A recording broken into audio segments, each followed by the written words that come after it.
अब ये क्वेश्चन क्या बोल रहा है कि एडिनो वायरस और रेट्रो वायरस में क्या डिफरेंस है, सिंपल ये बोलना चाहता है ये। एडिनो वायरस का सिंपल मतलब ही होता है कि जिसमें क्या है ना, डीएनए को कैरी किया जा रहा है एज जेनेटिक मटेरियल।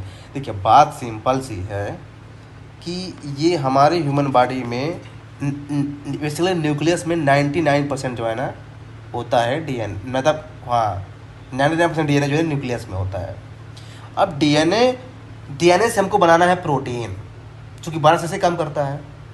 तो क्या है कि हम प्रोटीन डायरेक्ट हम बना नहीं सकते,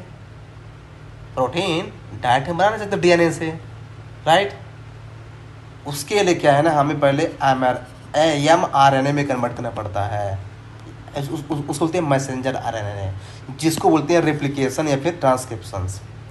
अब mRNA जो है ना, ये एक कन्वर्ट होएगा राइबोसोम में, और ये राइबोसोम बनाएगा प्रोटीन बेसिकली। तो इसे बोलते हैं एडिनोवायरस सिस्टम। इसमें डीएनए जो है ना एज ए जेनेटिक मटेरियल है। अब क्या करते हैं हम, रेट्रोवायरस को, आरएनए को लेते हैं, लेकिन आरएनए डायरेक्ट राइबोसोम में कन्वर्ट नहीं हो सकता है। हाँ, तो आरएनए पहले जाएगा डीएनए में कन्वर्ट होगा, इसलिए पहले उसको बोलते हैं रिवर्स ट्रांसक्रिप्शन। फिर डीएनए फिर से जाएगा एमआरएनए में, फिर एमआरएनए जाएगा राइबोसोम में, फिर वह बनेगा प्रोटीन। तो इसका सिस्टम चलता है बेसिकली। अगर जिसको ये कंसेप्ट पता नहीं है ना, इस क्वेश्चन का आंसर वो नहीं ला सकता। हाँ, बात सिंपल सी है। तो ऐसे ही वायरस काम करता है बेसिकली, बस आपको यही ध्यान रखना है। इसलिए क्या है ना, फर्स्ट वाले को एग्जामिनर ने स्वैप कर दिया है।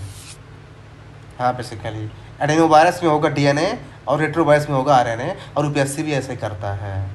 तो फर्स्ट वाले को हटा दीजिए, और जैसे ही फर्स्ट वाले को आप हटाते हैं, the moment you are getting the answer basically, इसका आंसर बी हो जाएगा।